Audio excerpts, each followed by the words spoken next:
شفیق صاحب میں چاہوں گی کہ ان کی بھی آپ کوئی دعا بتا دیجئے. ان کو کمر سے کولے کی جگہ تک کافی زیادہ پین ہے, اس کے لیے کوئی ایسا وظیفہ, کوئی دعا بتا دیجئے پہلے. جی, غم اور تکلیفیں, پریشانیاں, ڈپریشن, یہ 4 قسم کی صورتیں ہیں. سب سے پہلا یہ ہے کہ آپ کی کوئی دینی غلطی ایسی ہے یا کوئی ایسا باہر کا غم ہے جس کی وجہ سے آپ ڈپریشن میں چلے گئے ہیں. اس کے لیے وظیفہ ہے لا الہ الا انت سبحانک انی کنت من الظالمین. یہ آپ کثرت سے پڑھ لیں, لیکن اس میں معنویت کو سامنے رکھیں. لا الہ الا انت کا مطلب یہ ہے کہ میرا دنیا میں کوئی خدا نہیں ہے سوائے باری تعالیٰ کے. ٹھیک ہے. اور اسی طرح میں اپنے اعتراف جرم کا اعتراف کرتا ہوں. انی کنت من الظالمین کا مطلب میں اعتراف جرم کرتا ہوں. اچھا, آپ آیت کریمہ پڑھتے ہیں لیکن آیت کریمہ میں اعتراف جرم نہیں کر رہے ہوتے. اس میں ہے اعتراف جرم ہے. اور اگر آپ کو بیماریوں کی وجہ سے غم اور بیماریوں کی وجہ سے ڈپریشن میں چلے گئے ہیں, جیسا کہ وہ بہنہ نے کہا, تو اس کے لیے بہترین وظیفہ ربی انی مسنی الضر وانت ارحم الراحمین. سیدنا ایوب علیہ السلام کی یہ دعا ہے.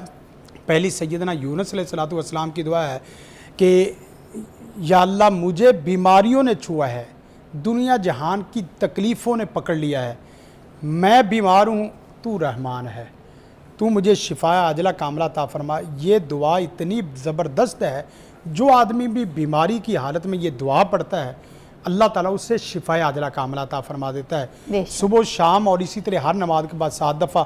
عدد خاص نہیں ہے, جگہ وقت خاص نہیں ہے.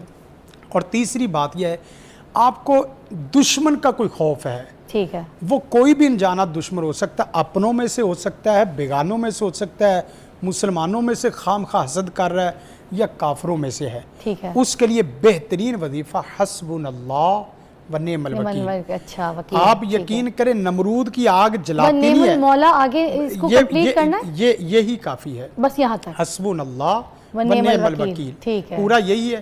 آگے نعم المولا نعم النصیر وہ ایک دوسری جگہ پہ ہے. نمرود کی آگ آپ کو جلا نہیں سکتی, دنیا کا کفر آپ کو مار نہیں سکتا, دنیا کا حاسد آپ کو ختم نہیں کر سکتا. اور اسی طرح ایک اور ہے, آپ دنیا کی چالوں سے, دنیا کے دجل دھوکے کی وجہ سے فریب اور ڈپریشن کا شکار ہیں. اس کے لیے بہت پیاری دعا ہے, وَأُفَوِّضُ أَمْرِي إِلَى اللَّهِ إِنَّ اللَّهَ بَصِيرٌ بِالْعِبَادِ. میرے معاملے یا اللہ اس کے سپرد نہیں ہے, میرے معاملے تیرے سپرد ہیں. میرا ریموٹ کنٹرول اس کے ہاتھ میں نہیں ہے, جب چاہے میرا گرم چینل لگا دے اور جب چاہے ٹھنڈا چینل لگا دے, جب چاہے خوشی کا چینل لگا دے, جب چاہے غمی کا چینل لگا دے. میں اپنے تمام تر معاملات کو اللہ کے سپرد کرتا ہوں. یہ بہنہ جتنی بھی, ان بیماریوں کا بھی علاج ہے, اور جو ڈپریشن میں ہے, 4 قسم کی دعا جو نہیں کرتا اس کے اوپر کلمہ تعجب. زندگی شعور سے, الحکمہ انٹرنیشنل.